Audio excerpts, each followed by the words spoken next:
Assalamualaikum, perkenalkan nama saya Bu Nenden dari kelas H1 PPG UIN Bandung. Pada kesempatan kali ini, Ibu akan menyampaikan materi pelajaran Pendidikan Agama Islam dan Budi Pekerti kelas 4 semester 2. Materinya tentang beriman kepada malaikat-malaikat Allah Subhanahu wa taala. Telah diatur dalam Al-Qur'an surat Al-Baqarah juz 2 ayat 285. Adapun bunyi ayatnya seperti ini. A'udzu billahi minasy syaithanir rajim. Bismillahirrahmanirrahim.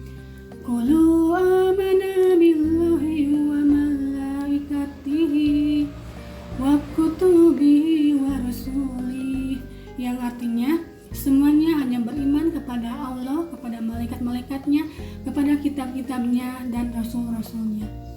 Nah, anak-anak, ayat di atas menjelaskan kepada kita bahwa orang-orang yang beriman sudah pasti beriman kepada Allah, kepada malaikat-malaikatnya, kitab-kitabnya, dan rasul-rasulnya. Namun, adakah hubungannya dengan rukun iman? Coba kamu sebutkan rukun iman yang keberapakah adanya malaikat Allah Subhanahu wa taala? Dan tahukah kamu apa arti dari iman kepada malaikat itu? Lalu siapa nama malaikat-malaikat dan apa saja tugas-tugasnya? Apa hikmah dari beriman kepada malaikat Allah?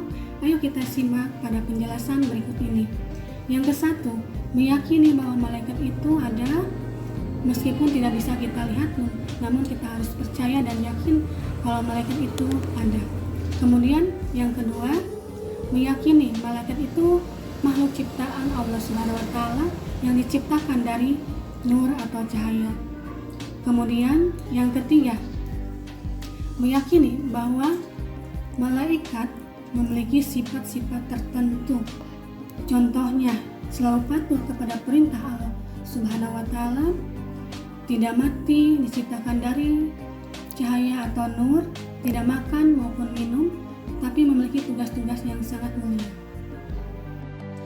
Kemudian bagian materi yang kedua tentang mengenal malaikat-malaikat beserta tugas-tugasnya. Ayo, siapa di antara kalian yang tahu nama-nama malaikat beserta tugas-tugasnya? Ayo kita sebutkan satu persatu. Berikut ini adalah nama-nama malaikat beserta tugas-tugasnya yang harus kita ketahui oleh setiap muslim. Yang ke-1, malaikat Jibril yang bertugas menyampaikan wahyu, seperti contohnya menyampaikan wahyu kitab suci Al-Quran kepada Nabi Muhammad besar, Nabi Muhammad junjungan kita, yaitu Nabi Muhammad Sallallahu Alaihi Wasallam. Kemudian yang kedua, malaikat Mikail, malaikat yang bertugas menyampaikan rezeki, membagikan rezeki kepada orang-orang yang selalu beribadah kepada Allah Subhanahu Wa Taala. Kemudian yang ketiga, malaikat Raqib, malaikat yang bertugas mengawasi dan mencatat amal perbuatan baik manusia. Kemudian yang keempat, malaikat Atid, malaikat yang bertugas mengawasi dan mencatat amal perbuatan buruk manusia. Kemudian malaikat yang kelima, malaikat Ridwan, malaikat yang bertugas menjaga pintu surga.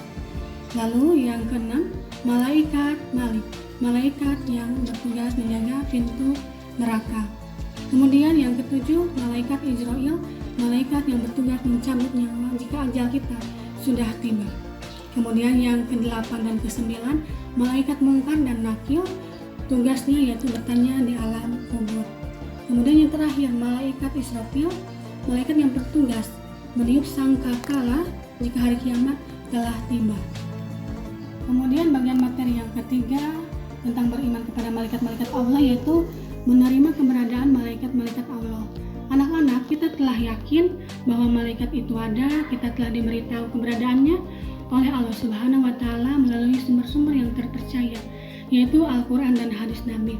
Berikut ini adalah cara agar kita dapat menerima keberadaan malaikat Allah.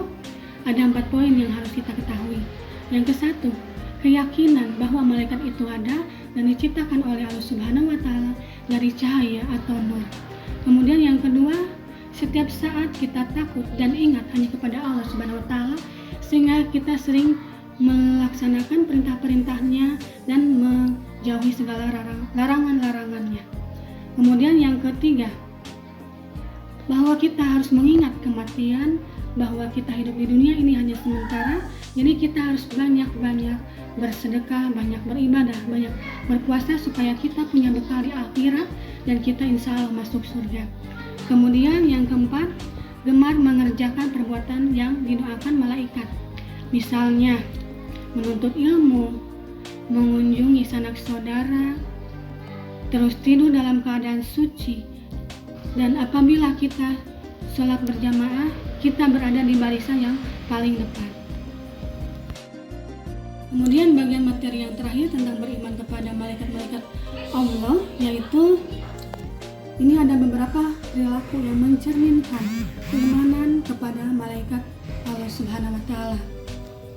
Yang ke-1, gemar bersedekah untuk menolong sesama, menyantuni anak yatim dan menyantuni fakir miskin. Di hadis riwayatkan Imam Bukhari dan Muslimin yang berbunyi, "Ya Allah, berilah ganti rugi kepada orang yang sering berinfak, dan ya Allah, berilah kebangkrutan bagi orang yang pikir."